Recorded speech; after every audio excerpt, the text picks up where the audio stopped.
Amigos y amigas del Arriero, muy buenas noches. Hoy jueves vamos a dejar un poco la coyuntura que nos ha tenido tan ocupados los últimos programas y vamos a pasar a un tema que a mi entender es muy importante, del que se habla a veces mucho y se habla mal y normalmente se habla poco.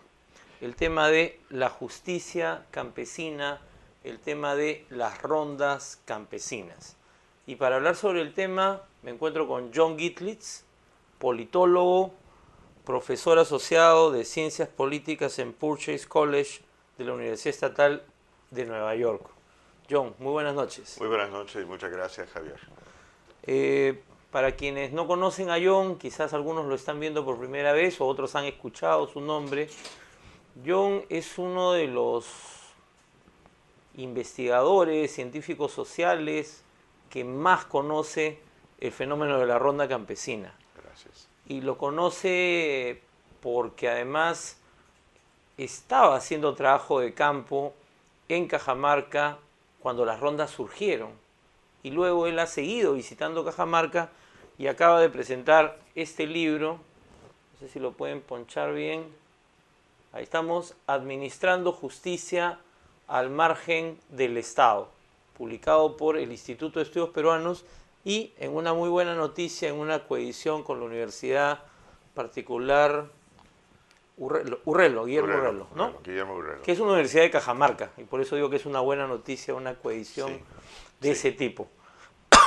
John, cuéntanos, ¿cómo fue que tú, que eras un investigador joven en aquellos años, se encontró... Todavía soy joven. Se encontró, más joven todavía, Así. se encontró con este proceso que nacía, esta organización que nacía. ¿Cómo llegaste a Cajamarca tú? Bueno, ¿cómo llegué a Cajamarca? Sí. Bueno, si quieres toda la historia, mi padre quiso que estudiara francés. Ajá. Y para darle la contra, decidí estudiar español. O sea que ese fue el inicio de la historia. Yo me vine a Perú la primera vez con una beca de la Fulbright en el 67, a estudiar en la Católica en Lima. Y mi mejor amigo en ese tiempo, ya muerto trágicamente, diabetes y un infarto hace mucho tiempo, fue un tal Mario Padrón, no sé si lo conocías. Sí, sí. Y Mario salió, una vez que se graduó, se fue a Cajamarca a trabajar y me invitó a visitarle en junio cuando estaba de paso por Perú y me fui. Y recuerdo que me fui en Fawcett, en esos DC-4, y abrieron la puerta del aeropuerto, salí por la puerta, miré por el Valle de Cajamarca, y a mi novia en aquel entonces le miré y le dije, aquí me quedo. O sea, fue Así un fue amor a primera a primera vista. vista. Y conocí entonces al obispo de Cajamarca, José Dame Bellido, que es uno de mis ídolos todavía. Un gran personaje, de la historia tremendo, de Cajamarca. un personaje de la época del concilio, un precursor de la teología de la liberación. Y conversé con don Pepe y me invitó a trabajar en Cajamarca, que me impresionó mucho porque yo no soy católico, soy judío norteamericano, y me abrió, me abrazó, me dio cabida en una diócesis católica y comencé a trabajar en Cajamarca. Y me encantó, sencillamente me encantó. Me encantó no intelectualmente, pero mucho más porque es una tierra hermosa, la comida es buena, la gente conversa, te recibe y sencillamente es algo, y desde ahí voy regresando. ¿Cómo era el campo cajamarquino de fines de los años 60, que es cuando tú llegas por primera vez a Cajamarca? Mis recuerdos y mis apuntes, que a veces me doy cuenta son ingenuas. Lo que más me impresionó en esos tiempos era la enorme brecha social, pero más que social, de respeto entre los pueblos y el campo. La capital de la provincia, ¿a eso te refieres? La provincia y hasta distrito. los distritos. Y los caseríos que estaban... Esto es lo que siempre digo, para el limeño cualquier persona de la sierra es indio. Para el cajamarquino cualquier persona de las provincias, para los distritos y se sigue así. El desdén y el prejuicio era tremendo. una historia, un par de historias muy sencillas. Yo recuerdo que cuando caminaba por el campo, los campesinos, y no sé cuán generalizado, pero tengo algunos recuerdos claros. Los campesinos se apartaban del camino, se quitaban el sombrero y me decían, muy buenas tardes, gringo. Claro. Y sabía que estaba comenzando a aparecer como un peruano cuando un día un campesino se apartó del camino, se quitó el sombrero y me gritó, me saludó, muy buenas tardes, patrón. Claro, ya te habían... Ya sabía que había ya llegado. ya eras parte del orden natural de las cosas, digamos, ¿no? Y esa brecha era tremenda. Y recuerdo escuchar a gente de algún pueblo, probablemente Bambamarca, me queda en la mente, otra vez no sé cuán real es, decían, María, ven acá para ayudarme a cargar este bulto. Pero un desdén tremendo. Claro. Y la brecha social era, tú sentías ese abismo entre el mundo urbano y el campo, lo cual ha desaparecido en un 80% en los últimos 30 años, 40 años. Y en esa desaparición de esta brecha y de este desprecio, marginación, discriminación, ¿no? Podríamos acumular una larga lista. Claro. ¿Cuánto tuvo que ver esta experiencia que tú estudias en el libro y a la que le has dedicado muchos años de trabajo, ¿no? La ronda campesina, porque a veces hay la imagen de la ronda, por un lado como gente del campo que es violenta, agresiva, que quiere... El salvaje por ahí. El salvaje del campo, y el otro ¿no? es el salvaje. Sobre todo en los medios de Lima o sea, Puede eso, ser. ¿sí? Disculpe, sí. No sé, tú llegaste el 67, las rondas se crean en el 76. ¿Cuánto ha ayudado o cuánto ha ayudado a que cambie esto? No la es la ronda? única razón. Hay muchas razones, pero las rondas juegan un rol, yo creo, muy importante. Pero hay mucho más.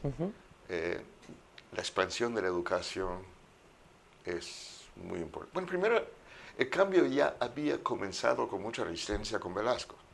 Claro. Velasco le da los comienzos de dignidad al campesino. Ahora la moda es hablar mal de Velasco, y puedo hablar mal de Velasco, pero sí Velasco en alguna medida comenzó ese cambio en el campo. Y la hacienda ya había casi desaparecido en Cajamarca muchos años antes. La hacienda económicamente solamente quedaban los rezagos, pero dio el golpe de gracia al grupo dominante antes. Y esa era parte. Pero también la inmensa expansión de educación, que yo recuerdo cuando yo venía, nunca se me ocurría preguntar a un campesino cómo se deletrea el nombre de ese árbol, porque sería una pregunta indiscreta. Ahora los hijos son ingenieros, los hijos son profesionales, eso es también una buena parte. O sea, la educación por un lado y esta reforma, el gobierno de Velasco, no solo la reforma agraria, o sea, el discurso El discurso y el avance de educación que había comenzado antes de Velasco y sigue comenzando, y que ha seguido y ha sido fuerte en los últimos años. El avance de las carreteras, de las comunicaciones, y el desarrollo en general del país. Hay más dinero, a pesar de que yo creo que a los peruanos les gusta pensar que nunca ha sido peor. Pero la verdad es que yo he visto enormes cambios. Y esos son una parte de la historia. La otra parte sí es la ronda. Porque la ronda tiene dos impactos que son sumamente importantes y siguen siendo muy importantes. Tal vez incluso más importantes de la justicia. Uno es que le dan dignidad. Acuérdese que en Cajamarca no hay comunidades campesinas, hay unas cuantas comunidades campesinas y muchas de ellas se forman a partir de la reforma agraria para seguir conflictos de tierras. Pero generalmente la gente es minifundista. ¿Y qué gobierno tenía un caserío de minifundios en el año 70? Un teniente gobernador nombrado por el Estado. Nombrado por el prefecto, ¿no? Por su prefecto, ¿no? Claro. Ese teniente no representaba un gobierno, no había ciudadanía, no tenían cómo expresarse. Y O sea, no había una autoridad comunal como podía haber de repente en el sur, en el sur, ¿no? Eso, claro. Para imponer orden, pero también para dar dignidad, para dar ciudadanía. Y la ronda es un orgullo desde un comienzo. Celebran las fechas, los aniversarios de ronda, hacen canciones de ronda. Se sienten que hemos enfrentado a nuestros enemigos y hemos ganado. Y eso le da, la frase que uno escuchaba hace 15, 20 años y todavía es, levantamos cabeza. Esa es una parte. Pero la otra parte, que es los políticos locales, de repente comenzaron a tener que tomar en cuenta al campesino. Claro, que hasta ese entonces, Sí. como no tenían una organización, Así es. eran vistos como masa de maniobra, supongo, para los poderes locales, ¿no? Así es.